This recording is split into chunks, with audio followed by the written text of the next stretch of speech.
ખેડા જિલ્લામાં નવો વિવાદ સળગ્યો। હિન્દુ બહુમતી વિસ્તારમાં કથિત લેન્ડ જિહાદના આરોપો સામે આવ્યા। ગરમાળાની સીમમાં નિર્માણાધીન આશિયાના રેસિડેન્સી પ્રોજેક્ટને લઈ સ્થાનિકોમાં રોષ જોવા મળ્યો। સ્થાનિકો અને વીએચપીનો દાવો છે કે ડેવલપર દ્વારા ફક્ત એક સમૂહના વસવાટની જાહેરાતો કરાઈ છે। મોટા પ્રમાણમાં વિધર્મી લોકો સ્થળાંતર કરતા હોવાના આક્ષેપ સાથે સામાજિક સંતુલન બગડવાની આશંકા વ્યક્ત કરી।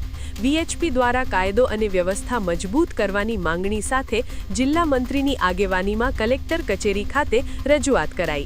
હિન્દુ બહુમતી વિસ્તારોમાં ષડયંત્રપૂર્વક જમીન ખરીદીના ગંભીર આરોપો લગાવાયા। જમીનોના સોદા, પ્લોટિંગ અને ફાર્મ હાઉસ પ્રોજેક્ટોના તપાસની માંગ ઉઠી।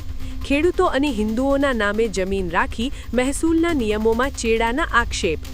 માતર, મહેમદાબાદ અને ખેડા લેન્ડ જિહાદનો ટાર્ગેટ બનતા હોવાનો દાવો। ગરમાળામાં થોડા દિવસ પહેલા બનેલી ઘટના પણ ચર્ચામાં। એક હિન્દુ યુવક પર ધાર્મિક દ્વેષ રાખીને છરી વડે જીવલેણ હુમલો કરાયો હોવાનો દાવો।